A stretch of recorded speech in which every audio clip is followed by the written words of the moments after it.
Saúl El Canelo Alvarez.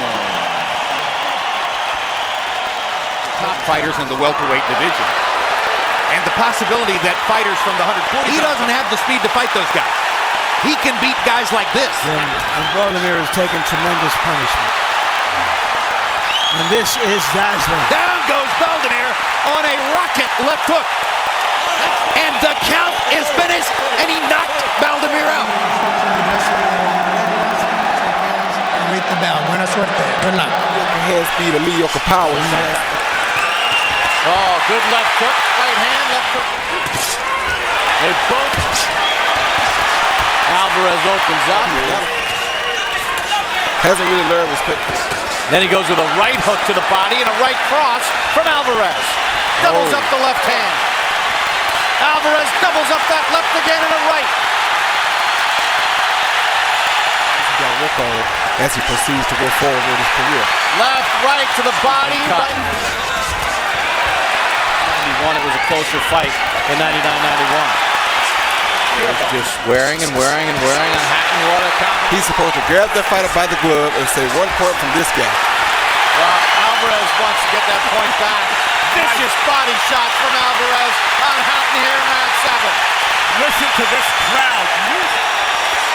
Hatton's only been stopped once in his career. Fights back and eats a right hand. Hatton comes back. I told you, big shots take a lot out of a fighter.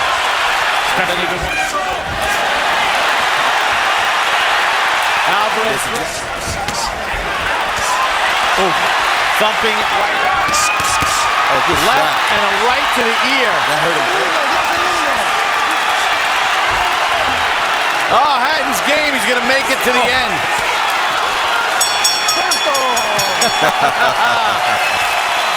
You all ready?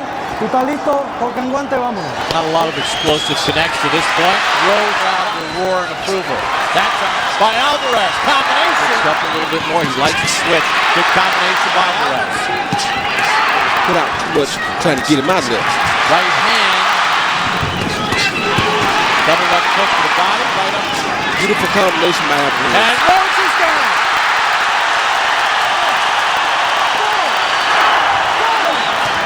Rose is in the line. Very comfortable. Early, and it wasn't landing enough on Alvarez. Alvarez really damaged. And now Alvarez is really hurting his body bad. Doesn't even have to be concerned about defense because Rose is not punching. And his quarter touches Rose to the body. Combination to the head. Back up. Rose gets dropped. Referee stops it.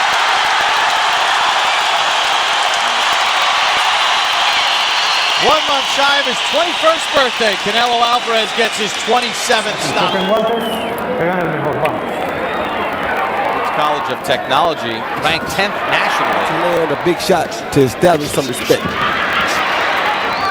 Lead right from Cintron, right hand, hurts Cintron, and down he goes. Right hand. But now Alvarez has no fear of the right hand at all. Good left.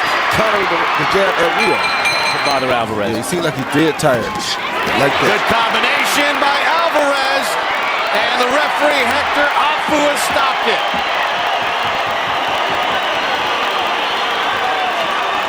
Obey my commands. Good luck. Touch glove. Let's go to work.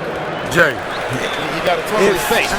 And there's the left hook to the body, followed by the left hook upstairs. And I mean, how big a fan were you? What's your instinct, Andre? Does Canelo fight an emotion? Because judges have shown that they'll respond to activity. But when Canelo lands, he's knocking Shane's head back. He does close the show sensationally. He's not going to get full credit for just beating a 40-year-old Shane Mosley. Shane with a question about people who might... Very seldom we ever see him fight with a guy that can punch with so much power as this boy has also. Yeah, well, that's one of the few knocks against him is he fights in spurts. Budding shots. Mosley's legs have held up better, Tim, than we've seen him in some recent fights. Just took 2 vicious body shots. And the third one.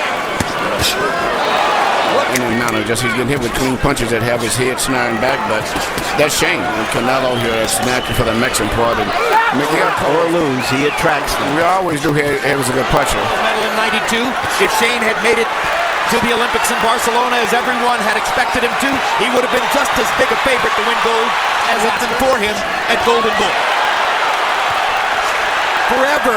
Very courageous fight. He tried. He's all the way down the wire to the last few seconds. He's still fighting. Way more than he gave in his performance against Manny Pacquiao. His WBC Super Welterweight title against the game Alvarez Josecito Lopez, stopping him in the 5th round. Alvarez started out quicker than he normally does, And now he's tasting the power of the champion here at 154. the smaller Lopez fought back at every turn, but by the 2nd round, the bodywork of Alvarez started to make a difference. Nice. Wow, talk to the liver. Down goes Lopez. For 3 straight rounds, Lopez would visit the canvas. Body shot knocks Lopez down. Then, in the 5th round, Lopez was hurt early in the round, but miraculously came back. But then, there was a vicious assault by Canelo, and Joe Cortez stepped in to stop the fight. Round. And referee Joe Cortez intervenes. He's seen enough. Canelo Alvarez retains the WBC Super Welterweight Championship. I want you to obey my commands. Fix up all times. Good luck, play Olympia. This is Canelo needs to start landing. And There's a Trout. Trout, though, lands the straight left to the sternum, the right hand. So what that... Oh, and a nice right hook. We've reached the midpoint as a nice right uppercut by Canelo. In the case when you have a conventional fighter. And there is Canelo dropping Trout with a straight right. Another right hand connects. Bounce in the past has And let again, them fight. Good right hand. And his shot landing enough punches solidly. Trout 6-0 for Alvarez. yes, he stays committed to it. Overhand. Left uppercut to the body. There's a right uppercut to the torso by Canelo. Catches Trout. Just past the minute mark of this final round. Right hand connects Trout. 20 seconds left in this bout. And hardcore fans predicted we are to a 12-round distance fight. We're going to the judges' scorecards here in Texas.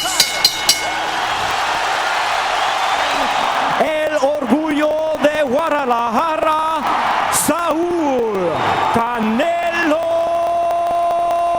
Alvarez.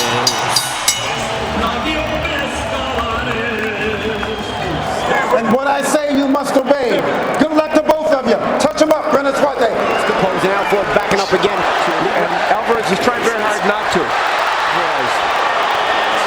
Second as Mayweather pops off a couple more. Mayweather be first, so it's creating this tactical situation. There's Canelo with a lead left hook and have to be desperate. 1-2 combination there by Mayweather. And now he's control of the fight so far. They've each had small moments. Counter left hand by Mayweather. Effectively. Straight right hand. His best chance is Mayweather's engaging him. And there's a small mouse beginning to develop around the left. Again, nobody has yet controlled There's a nice combination. Doing his best to do just that, but especially in the hands. And Mayweather smiles as he goes to work on the 5th round begins. Floyd Mayweather in the blue snakeskin welterweight division facing Miguel Cotto. And a counter right. Low by Canelo of the Mexican contingent. Pro Canelo crowd. Yeah, a jab from Canelo. Mayweather strafes the body with left and right. Now we're going to fight. In training, they worked on the... Canelo sticks the jab and the right. He wants what Floyd has.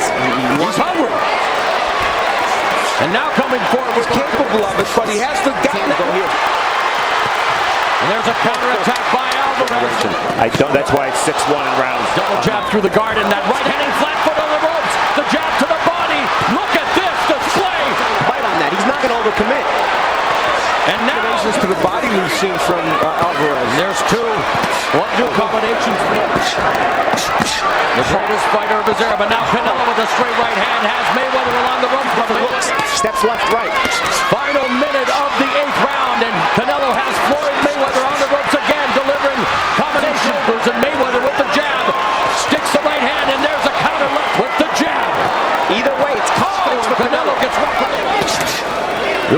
see the WB little sapping of energy. Sets it up for a straight right hand. There's a right hand that jacked the jaw of Canelo.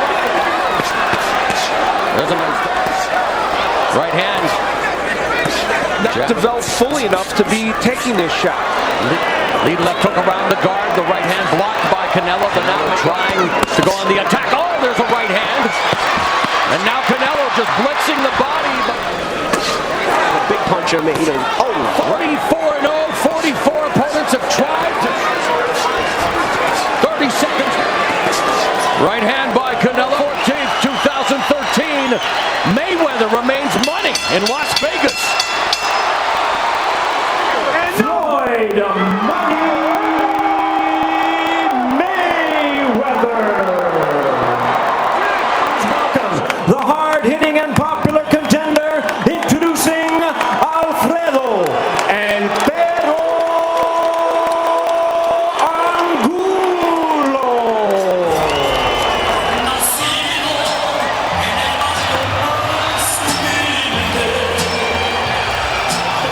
Listos, vámonos. Silver, and they come out throwing the lights between Barrera and the first 2 minutes of this fight. Saying the weather was a factor, and he's bringing the habanero heat, but here comes... Full 12, excuse me. If Angulo can hang in there. Even as he's throwing offense. Mental beating and a physical one. This round is landing at 60, so he is landing everything he's expending for Canelo. And keep it up because it ends up expends a lot. Punch combination by Canelo, but now... right hand. This fight can't stop. Still backing up, but he's still ineffective. Just past the midpoint of round 5, and Canelo... Angulo's giving him. Exactly. Angulo could cut last September. But that goes to show you how much defense... Absolutely. Well, we saw in the Austin Chop fight better defense from Canelo Alvarez. Here comes the offensive surge from Canelo. His best combination. Canelo saved it all. Some improvements defensively we saw against Austin Chop. In this fight. And while Angulo trying to put together... There's a lead left uppercut, and referee has stopped this fight.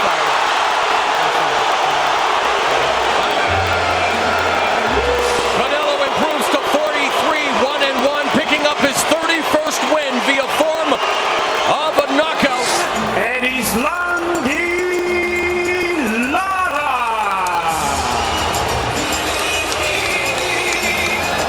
Now say esto. And that was the question, Paulie. That it will be so much more difficult for Largely partisan crowd for Canelo will react to. his defense is basically his movement. That's really true. Offense, Offense can hit him. So far, he's not been able to corner it. Lara using just enough movement. Nice right hand to the snaps a jab, falls. Canelo leads with a right hand. Cano, and so somewhat surprising by the chin of Alvarez landing Of opposition. No different tonight. There's a Rhodes with a couple of right hands. There's a nice combination. Now Canelo beginning to find his range. Even if he gives around the way, it seems like Lara is okay as long as he throws Lara. And has landed Will do because right now it's been his best offensive one to kind of show it. And then Straight left by Lara. Find Lara, left hook to the body. There's the body work by Canelo. things he said kind of put it over the top. Just misses by Canelo.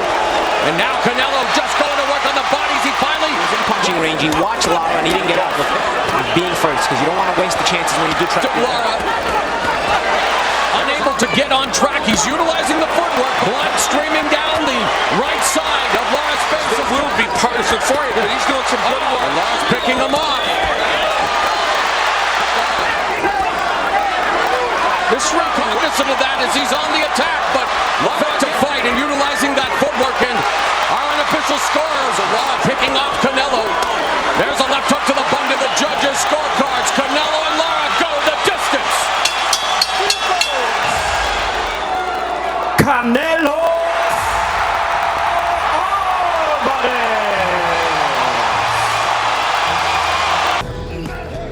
A win over Hugo Centeno will likely secure Houston's Charlo the opportunity to soon challenge one of the middleweight leaders, Gennady Golovkin and Canelo Alvarez.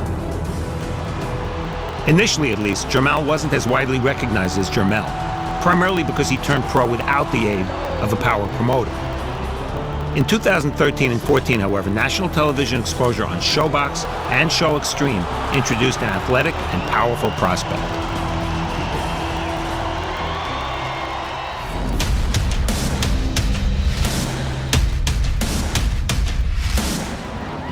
Charlo's potential was unmistakable. In April 2014, he dominated the veteran Hector Munoz at the StubHub Center in Carson, California. Touch him up, back to your corner. In the first round, Charlo, who stands a rangy 6 foot, kept his distance and displayed virtually every punch that can be thrown. Charlo continued to pound the head. Hector Munoz, there's an uppercut, follows it up with a jab. In the second, Munoz attempted to get close. Another left uppercut by Charlo, follows it up with a combination. And paid a predictable and painful price. Another combination by Charlo, finishes up with a left hook. Charlo really putting on the pressure here as round 4 comes to a close. Munoz wanted to continue after absorbing 4 rounds of punishment, but a ringside doctor nixed that idea. The win made Charlo 18-0. Boxing, Jermall Charlo. That's what we do. Lines only, baby, lines only.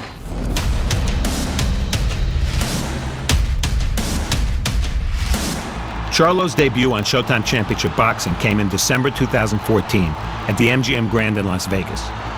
His opponent, Lenny Bowtie, was 22-2 and had never been off his feet. But the Italian also never had to stand up to anyone with Charlo's skill set and power. In the third round, Charlo showed both creativity and clout.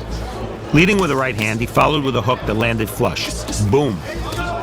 Oh, down goes Bowtie. While Bowtie managed to barely beat the count, his corner dreaded seeing him hit like that again and tossed in a towel of surrender. And Charlo scores the third round TKO victory. The towel was also thrown in. The Charlo twins possessed similar skills and body types, but they were beginning to separate themselves, with Jermall gaining the reputation as the brother with the more aggressive style and the bigger punch. No problems for Houston's Jermall Charlo tonight. Charlo's win over Bowtie made him the mandatory challenger for the veteran IBF champion Cornelius K9 Bundridge.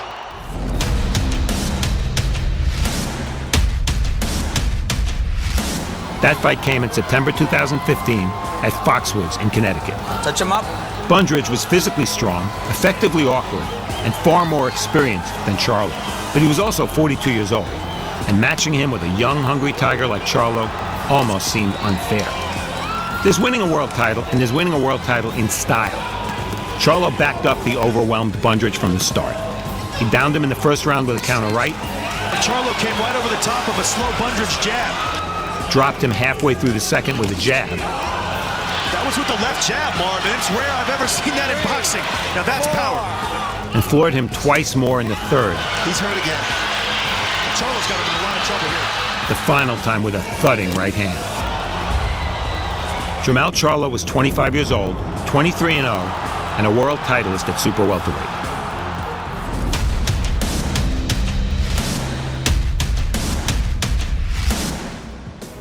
Charlo's growing reputation as a pulverizing puncher was amplified in his first defense, which came against Haitian veteran Wilkie Camphord in Dallas.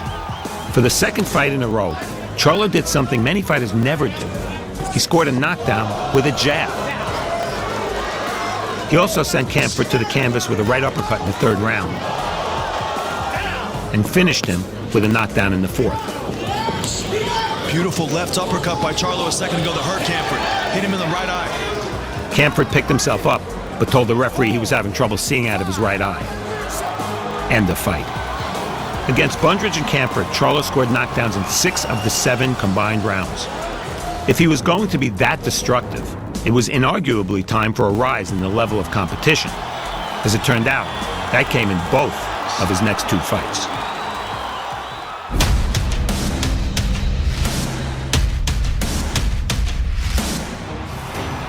In May 2016, Charlo defended against Austin Trout in Las Vegas. This was a different type of opponent. Trout was a slick southpaw and a former titleist who was good enough to have convincingly beaten future Hall of Famer Miguel Cotto. Oh, and Charlo has Trout in trouble in the corner, working the body with the uppercut, but Trout, the veteran, fights out and turns the tables on Charlo as they exchange shots. It was a close fight. Trout's considerable boxing skills troubled Charlo, and the challenger's will never wavered. That was a stiff straight left. Just a great tactical fight between two highly skilled junior middleweights. The difference, as it turned out, was Charlo's superior punch and solid chin. Oh, and another right hand. Good tactical fight, you know. If one guy makes a mistake, the other guy's ready for the sharp counter. Oh, good counter right over the top by Charlo. And definitely a star on the rise. After 12 rounds, a decision, close but unanimous, went Charlo's way. He was now shining in an even brighter light. Charlo was having super success at super welterweight. Still, it was no secret that he was struggling more and more to make 154 pounds, and a move to middleweight was imminent. There was only one question: would he make one final defense? The challenger in question, IBF #1 contender Julian Williams, had been calling out Charlo for months.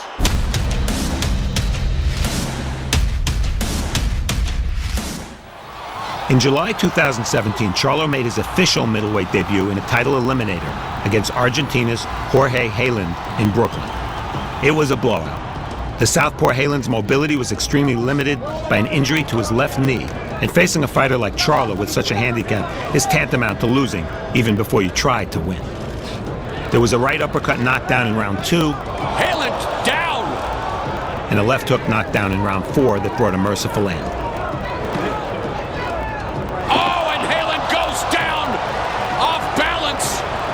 The difference? Charlo was now a middleweight, not a super welterweight. No difference at all, he was still knocking people out. And for a fighter who idolized Thomas Hearns, retaining his power as he moved up in weight certainly fit the narrative.